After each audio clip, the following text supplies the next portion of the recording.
Paulo se vê em um sonho lúcido, aquele mesmo corredor misterioso do sonho que teve antes de sair de casa. Amélia corre pelo corredor, seguida por ele. Mais uma vez, Amélia passa pela porta e, logo em seguida, Paulo abre. Ao entrar, Paulo vê Amélia parada, imóvel, os cabelos em volta de seu rosto. Paulo aproxima-se lentamente, chamando por ela. Antes que pudesse tocá-la, algo encosta em seu ombro. Ao se virar, uma criatura o agarra e Paulo acorda daquele pesadelo horrível. Ao recuperar a consciência, Paulo se vê encostado naquele portão. Ao se levantar e olhar entre o portão, ele se depara com um cemitério. Ao olhar para cima, ele não consegue enxergar o céu, que está coberto por uma névoa espessa. O portão está aberto. No portão antigo, enferrujado, estava escrito: Cemitério de Silver Lake. Paulo caminha por corredores muito estreitos. Lápides eram postas em fileiras desordenadas. Logo à frente, Paulo se depara com uma mulher ajoelhada em frente a uma lápide. A lápide em si era mais conservada, sem cipós, sem manchas de barro. O cemitério parecia abandonado, mas aquela lápide era a única bem cuidada. Com licença, moça, respondeu Paulo. A mulher não respondeu e continuou a colocar flores em um vaso. Eu preciso de ajuda. Eu sofri um acidente e minha filha desapareceu. Você a viu por aqui? Perguntou Paulo com esperança. A mulher levantou lentamente, limpando suas mãos, virou-se e olhou para Paulo. Seu semblante é uma mistura de tristeza e lamento. Desista. Desista de encontrar sua filha. Esse lugar já tomou conta dela. Respondeu ela em tom de lamento. Eu não posso desistir. Eu sei que ela está por aí. Só preciso encontrá-la. A mulher olhou fixamente para Paulo e saiu andando. O que você faz aqui sozinho? Perguntou Paulo enquanto seguia aquela mulher. Estou procurando minha mãe, disse ela. Mas o que ela faz nessa cidade? Você sabe o que tem aqui. Você corre perigo estando aqui sozinho. Aquelas coisas estão por aí. Nesse momento, aquela mulher para de caminhar e de seu bolso tira um papel. Era uma carta que dizia: Querida filha, escrevo-te essa carta. Estou bem, sei que pode parecer confuso. Te explicarei tudo. Venha me ver em Silver Lake. Com amor, Denise. Sabe o que mais me intriga nessa carta? Disse ela. Minha mãe faleceu há 2 anos. Paulo, confuso, observava aquela mulher desaparecer em meio à névoa. Em voz alta, ela disse: Segue a estrada à sua direita. Ela vai dar na cidade. Talvez você encontre sua filha lá. Paulo observava a estrada e, em seguida, caminha em direção à cidade. Uma estrada estreita, cercada por árvores, serpenteava pelo caminho. Ao caminhar por alguns minutos, Paulo chega a um portão que estava aberto. Passando por ele, Paulo havia chegado à cidade.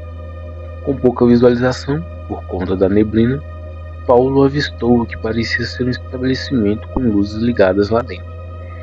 Aproximando-se devagar e confuso, já que aquela cidade estava abandonada há anos e não deveria ter luzes ainda acesas. Ele entrou. Entrando no estabelecimento, Paulo viu que se tratava de um bar e as luzes que viu acesas, na verdade, eram de uma máquina de música antiga. Deveria ser dos anos 50. Ele olhou fixamente dentro da máquina e viu que tinha um papel preso entre os discos daquela máquina. Olhou em seus bolsos à procura de moedas, mas não encontrou nenhum. Lembrou-se de olhar no balcão, já que ali era um bar e bares costumavam ter caixas registradoras. Tentou abrir, mas estava trancado. Procurou por algo que pudesse usar para forçar a tranca. Foi aí que ele decidiu ir até a cozinha, que ficava nos fundos do bar. Ao entrar, procurando por algo, Paulo tropeçou em algo que estava no chão. Ao ligar sua lanterna, que sempre carregava em seu carro, Paulo encontrou um corpo no chão. Ao analisar o corpo, Paulo viu uma chave pendurada na cintura. respirou fundo, se abaixou para pegar. Nesse momento, aquele corpo respondeu. Agarrou sua mão. Paulo forçou até conseguir se soltar. Aquele corpo, que deveria estar morto, levantou e foi em direção a ele, assim como aqueles seres que o atacaram e mataram aquela policial. Ali estava mais um deles, na sua frente. Quanto mais aquele zumbi se aproximava, mais Paulo se afastava, até encostar na parede sem saída. Antes que pudesse ser comido vivo, Paulo usou aquela arma que havia pego da policial, morta, e em fração de segundo acertou um tiro certeiro bem no meio da cabeça daquele zumbi, que caiu mais uma vez sem vida. Era a última bala. Abaixou mais uma vez e pegou as chaves que estavam em sua cintura. No molho de chave havia uma que abria a caixa registradora. Paulo abriu e pegou algumas moedas. Se aproximou da máquina de som e começou a colocar as moedas na máquina. Uma música começou a tocar para Paulo. Aquela música era familiar. Era a música que ele cantava todas as noites para Amélia, antes de dormir. Essa música fez com que ele desabasse aos prantos. A música parou e o papel que estava preso caiu pelo buraco. Paulo tirou. Papai, sinto sua falta. Estou com medo. Venha me buscar. Estou com saudades. Era a carta de Amélia. Porém, a letra não parecia ser dela. E, no verso, estava desenhado o que parecia ser uma igreja. Paulo sai do bar, ofegante e esperançoso, pois essa era a primeira notícia de Amélia depois de tudo que aconteceu. Entre ansiedade e desespero, Paulo lembrou de telefonar para Jennifer. Poderia ser uma grande ajuda, mas o celular não tinha sinal. Voltou ao bar para telefonar, mas o telefone era antigo e também não tinha sinal. Na parede do balcão havia um mapa da cidade, que era útil para Paulo encontrar aquela igreja. Saiu mais uma vez do bar e continuou a andar pelas ruas de Silver Lake. Andando no meio da neblina densa, Paulo viu uma loja de armas e decidiu entrar, já que seu revólver já não tinha mais nenhuma bala. Ele precisava se defender daqueles zumbis malditos. A loja estava uma bagunça. Andou até o fundo da loja e não viu nenhuma arma em lugar nenhum. Com um olhar de desapontamento, Paulo viu uma porta à sua esquerda. Ele abriu. Era um escritório. Começou a revirar gavetas atrás de algo que pudesse ajudar, mas sem sucesso. Logo atrás da porta à esquerda, Paulo notou um armário e no chão um sinal que parecia arranhões. Decidiu arrastar aquele armário e logo atrás havia uma porta. Ao abrir, Paulo viu uma espingarda dentro de um armário. Era o que ele precisava. Pegou a espingarda, algumas balas e saiu dali em direção à igreja. No meio do caminho, tentando enxergar um mapa em meio àquela neblina, seu celular começou a tocar. Confuso, Paulo pega e vê que quem está ligando é sua esposa, Jennifer. Agora, movido por uma esperança ao ver sua esposa ligando, Paulo atende. Jennifer, alô? Disse ele, dando graças a Deus. Onde você está? Estou tentando falar com você há um tempão, disse ela nervosa. Amor, aconteceu um acidente, o carro caiu em ribanceira e a Amélia sumiu. Você precisa pedir ajuda. Como assim a Amélia sumiu? Onde ela está? Não sei, eu encontrei um bilhete, estou indo para a igreja. Ela vai estar lá, só pede ajuda. Estou em Silver Lake. Sem entender o que estava acontecendo, Jennifer racionaliza. Você disse que nos veríamos nessa semana. Hoje é segunda-feira. Era para vocês estarem aqui. Nesse momento, Paulo parou no meio daquela neblina, sem entender. Havia poucas horas que Paulo tinha chegado a Silver Lake. Era impossível ter passado 3 dias. Sua cabeça começou a girar. Não é possível.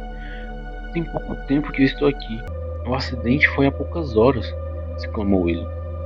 Não sei o que está acontecendo, mas eu quero minha filha de volta. Não saia daí. Eu vou atrás de vocês e eu vou levar ajuda. Nesse momento, o celular começa a falhar. Paulo tenta falar com Jennifer, mas a interferência interrompe, dando fim à ligação. Paulo olha para o horizonte pálido e nublado e vê criaturas vindo em sua direção, mas dessa vez algo estava diferente. Aquelas criaturas não eram parecidas com as que tinham acabado de matar alguns minutos antes. Elas não tinham rosto, não tinham braços, e no peito havia um buraco que parecia ser uma boca com vários dentes cerrados. Tinha 3 vindo em sua direção. Paulo começou a correr sem olhar para trás, correndo em linha reta e sem direção. Paulo viu mais daquelas criaturas vindo em sua direção e, quando finalmente pôde ver algo à sua frente, se deparou com um grande muro. Ofegante e desesperado, Paulo ainda atirou em algumas daquelas criaturas até entrar numa porta que havia no canto daquele muro. Ao ver que estava livre daquelas criaturas, Paulo viu que estava em um outro local da cidade. À sua frente havia um portão grande e um túnel que parecia longo. Abriu o portão e começou a caminhar pelo túnel. Conforme avançava, Paulo começou a sentir tonturas e náuseas. Caiu de joelho no chão e em sua mente flashes daquele sonho voltavam em sua cabeça. Correndo pelo corredor e abrindo a porta, em seguida aquela criatura atacando. Paulo acordou depois daquele momento turbulento e se viu diante da igreja que estava escrita no bilhete de Amélia. Levantou do chão, palpando a mão em sua cabeça, que ainda estava doendo, e caminhou em direção à entrada da igreja. Chegou à porta de madeira, que deveria ter 3 metros de altura, e empurrou, fazendo um barulho alto que rangia. Entrando, Paulo viu uma mulher ajoelhada aos pés do altar. No alto do altar havia uma estátua de Jesus crucificado, mas algo estava errado naquilo. Os olhos da estátua corriam um líquido vermelho parecido com sangue. Paulo se aproximou da mulher e viu que se tratava da mesma mulher que encontrara no cemitério. Olá, sou eu de novo, respondeu tocando o ombro da mulher. Ah, sim, lembro de você. O que faz aqui? Perguntou ela. Achei um bilhete da minha filha em um bar pedindo para eu vir até aqui, mas parece que ela não está aqui. Essa cidade prega peças, tenha cuidado. Vá até os fundos, talvez você encontre o caminho. Obrigado. Aliás, meu nome é Paulo, ainda não sei o seu, perguntou Paulo, olhando para ela, ainda ajoelhado. Me chamo Denise, espero que encontre sua filha. Paulo sai pelos fundos e encontra uma porta misteriosa logo à frente. A porta era de ferro e tinha um emblema desenhado na porta. Parecia muito um pentagrama. Abriu a porta e se deparou com uma escadaria profunda e escura.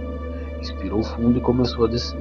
Conforme descia, as tochas nas paredes acendiam quando ele passava. Seu estômago começava a revirar e um medo o consumia. Paulo sabia que, a cada descida de degrau, algo poderia acontecer de ruim. Aquele lugar, a cada momento, consumia mais suas forças vitais e ele sabia que continuar ali por mais tempo seria fatal para ele.